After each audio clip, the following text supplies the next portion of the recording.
नमस्कार दोस्तों, Mithilanchal express channel में आप सभी का स्वागत है। मुजफ्फरपुर, गया, भागलपुर व दरभंगा में बनेंगे रिंग रोड, 8 जिलों में बनेंगे नए बाईपास। जी हां दोस्तों, बिहार के 5 शहरों में रिंग रोड बनाए जाएंगे और इसके लिए पटना के अलावा गया, मुजफ्फरपुर, भागलपुर एवं दरभंगा शहर का चयन किया गया है। 8 शहरों में बाईपास का निर्माण होगा। वहीं भारतमाला परियोजना फेज 2 के तहत 4 एक्सप्रेसवे बिहार से होकर गुजरेंगे। विधानसभा में पथ निर्माण विभाग के मंत्री नितिन नवीन ने गुरुवार को इसकी घोषणा की है और सदन में मंत्री ने 58,198.02 करोड़ रुपए का बजट पेश किया। विपक्ष के हंगामा व वॉकआउट के बाद यह ध्वनिमत से पास हो गया। नए वित्तीय वर्ष में शुरू होगा काम।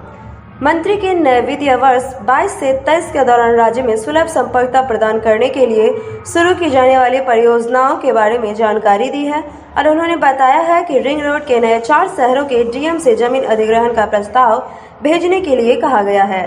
प्रस्ताव आने के बाद इसके निर्माण से संबंधित प्रक्रिया नए वित्तीय वर्ष में शुरू हो जाएगी।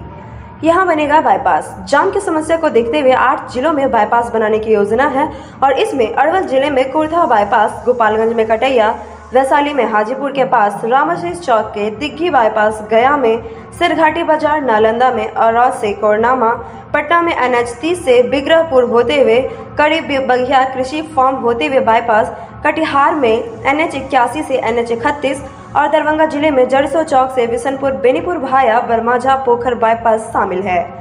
इन सभी 39.49 किलोमीटर लंबी बाईपास सड़क के निर्माण पर 143.12 करोड़ रुपए का खर्च आएगा। वाराणसी कोलकाता ग्रीनफील्ड एक्सप्रेसवे 6 लेन होगा। लागत 19 करोड़ रुपए, कुल लंबाई 686 किलोमीटर और यह बिहार में कैमूर, रोहतास, औरंगाबाद एवं गया से गुजरेगा। इसमें गया के आश्रम से दरभंगा तक 200 किलोमीटर का मार्ग भी जुड़ सकेगा। तो दोस्तों, ये था हमारा आज का अपडेट और इसके साथ हम लेंगे आपसे साथी दरभंगा के लोकल खबरें एवं दरभंगा एयरपोर्ट से जुड़ी हुई। तो आखिर के लिए आप हमारे चैनल के साथ बने रहे। फिर मिलते हैं नेक्स्ट वीडियो में एक नए अपडेट के साथ। आप बने रहे हमारे साथ। शुक्रिया।